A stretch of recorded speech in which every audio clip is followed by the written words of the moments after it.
Good morning everyone. This is Moa madam, and in this session I'll be teaching the first chapter of class 9th, that is language of chemistry. You have already studied about language of chemistry in class 8. You are already familiar with the symbols of the various elements and formulas. Now we have symbols for elements and formulas for elements and compounds and radicals also. Now to write the formula of a compound correctly, we need to know the symbols of the various elements that are the constituent elements of that compound and the valencies of each element. Now what is a valency? Now valency, as you know, is the combining capacity of an element. It is also the number of hydrogen atoms which can combine with or displace one atom of an element or radical to form a compound. Now you need to know the valencies of every element and also the radicals, valencies of radicals. Now what is a radical? A radical is a group of elements that behaves as a single unit and shows a valency. For example, radicals can be positive, for example NH4 plus, or you can have a negative radical OH minus. Now writing of a formula of a compound by the crisscross method.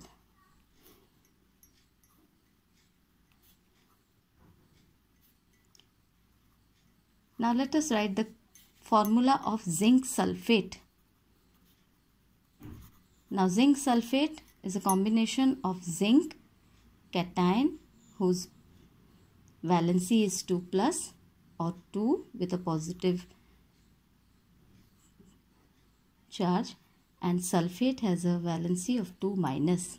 Now what you do, you simply interchange the radicals, the charge, and then you get ZnSO4. For example, sodium chloride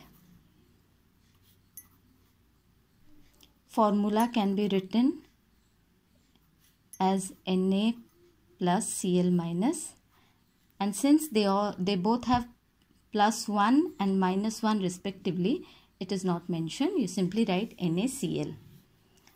To write the formula of sodium sulfate, you need to know the formula and the valency of sodium and sulfate, which is 2 minus. Now you simply interchange the radicals. You have Na2SO4. That's the formula of sodium sulfate. Now there are certain elements which show variable valencies.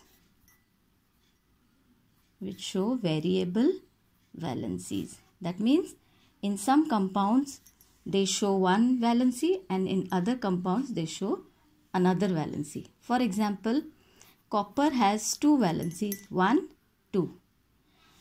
Now you write cuprous for the lower valency of 1, you write cuprous and then followed by the anion, suppose cuprous oxide.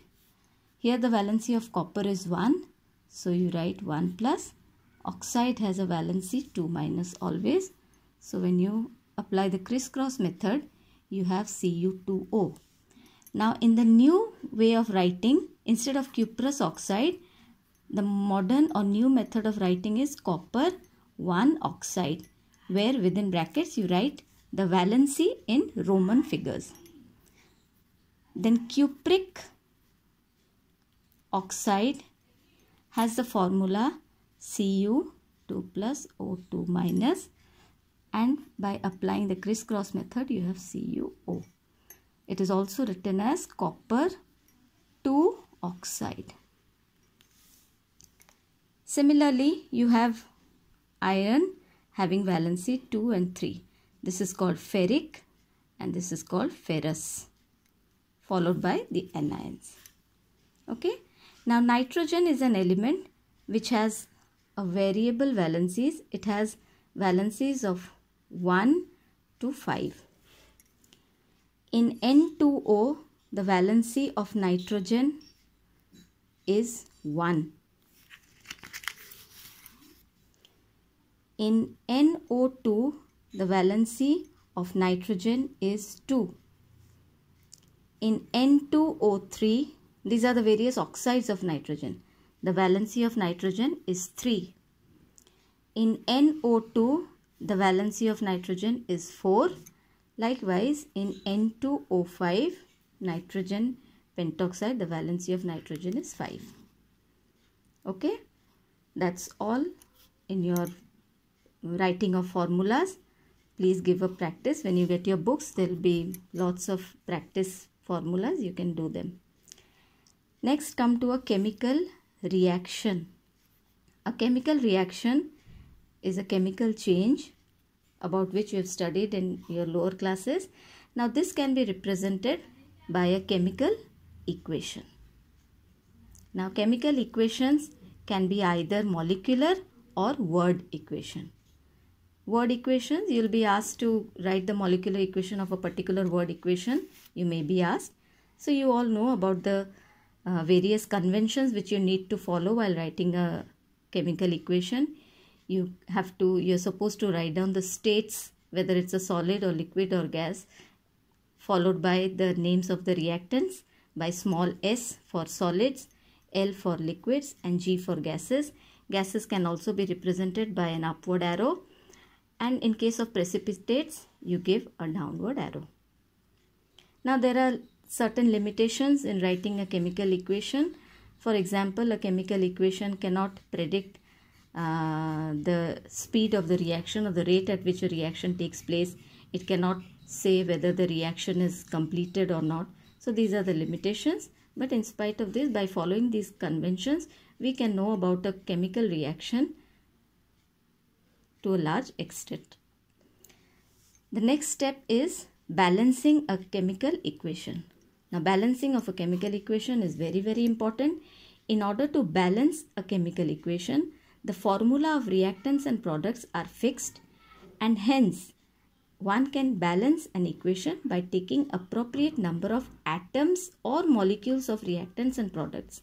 That is, only the coefficients can be changed. For example, suppose you have to balance this reaction in which zinc reacts with dilute hydrochloric acid to give zinc chloride and hydrogen gas. Now here on the left hand side you have one atom of hydrogen, whereas on the right hand side you have two atoms of hydrogen. And then by simply putting the coefficient of HCl to 2, this equation gets balanced.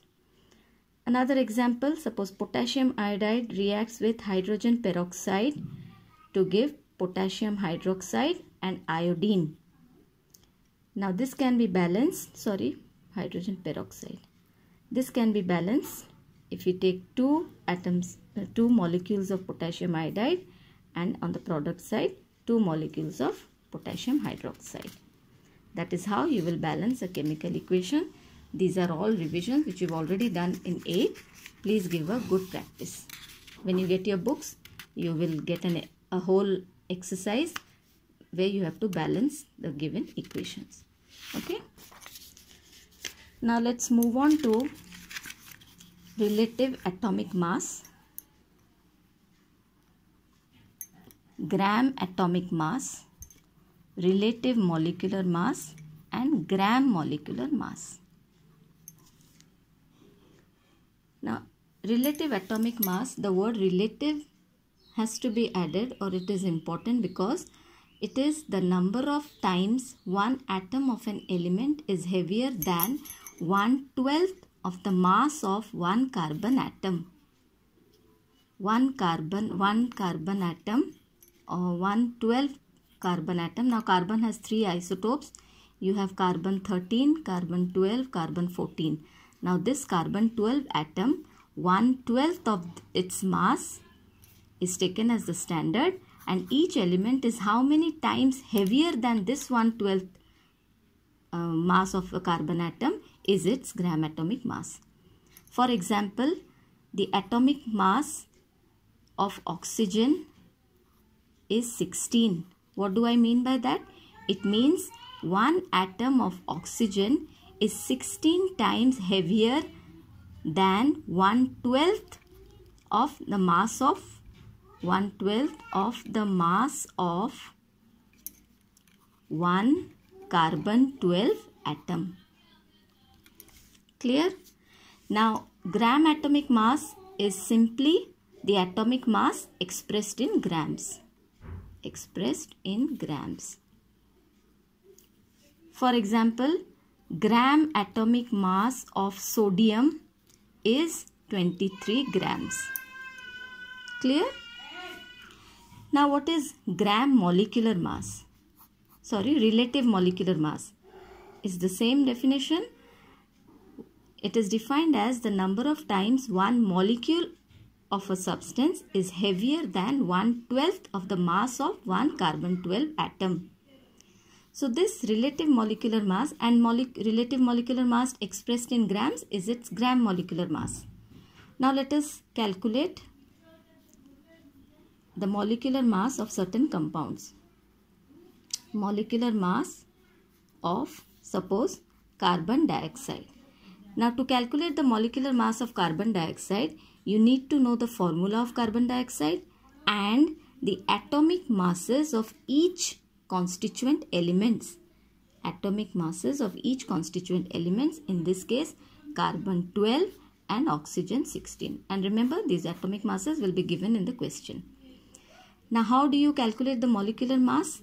Now you have carbon 12 and there is only one atom of carbon. So 12 plus 2 atoms of oxygen, and each atom of oxygen has atomic mass 16.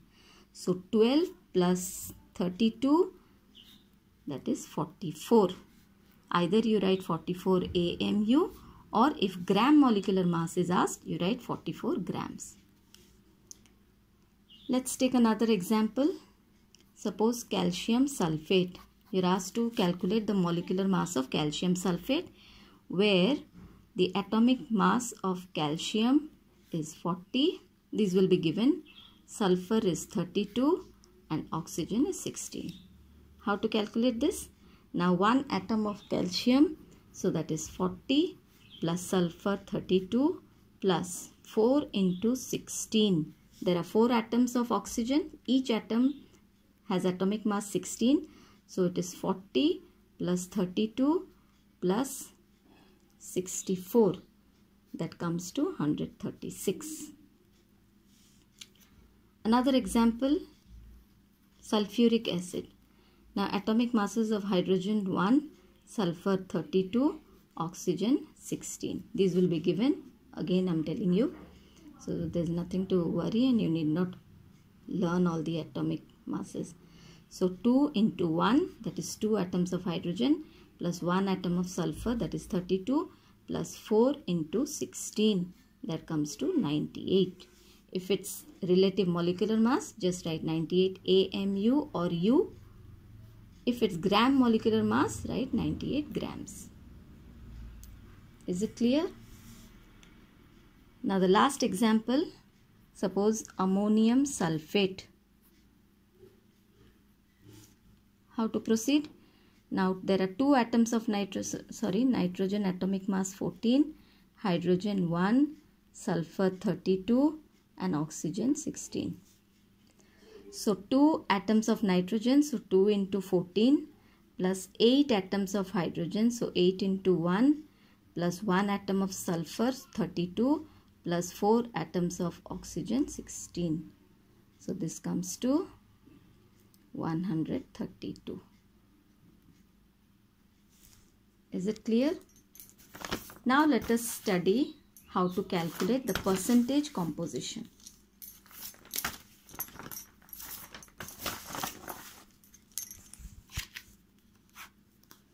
Percentage composition. For example, if you are asked to calculate the percentage, calculate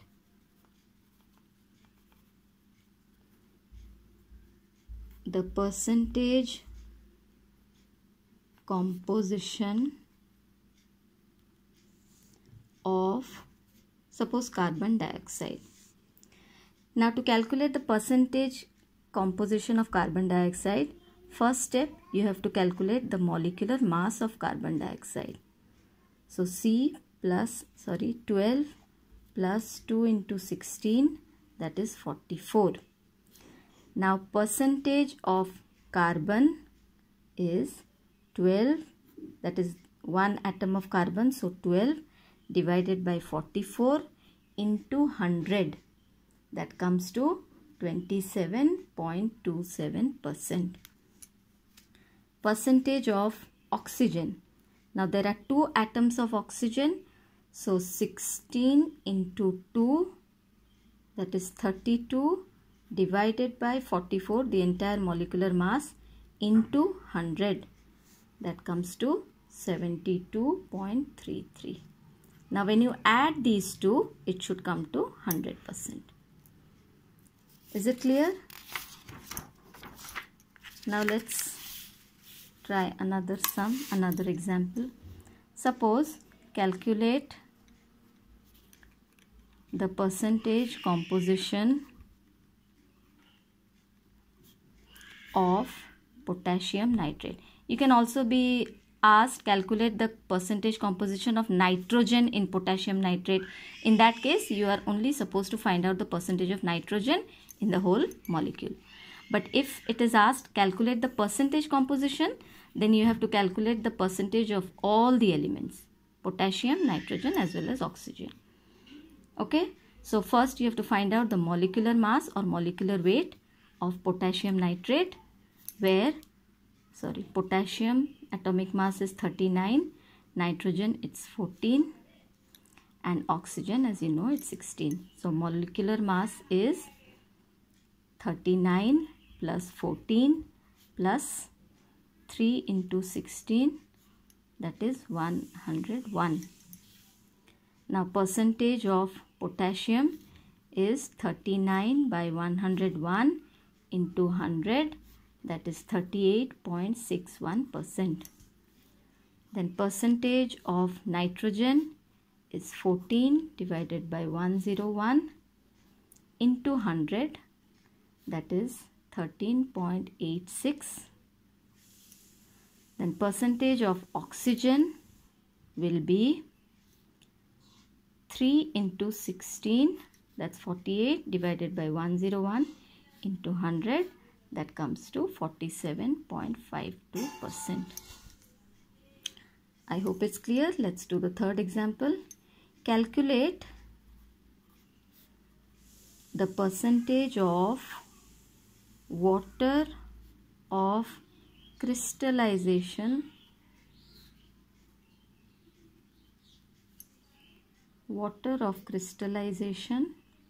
in hydrated copper sulfate.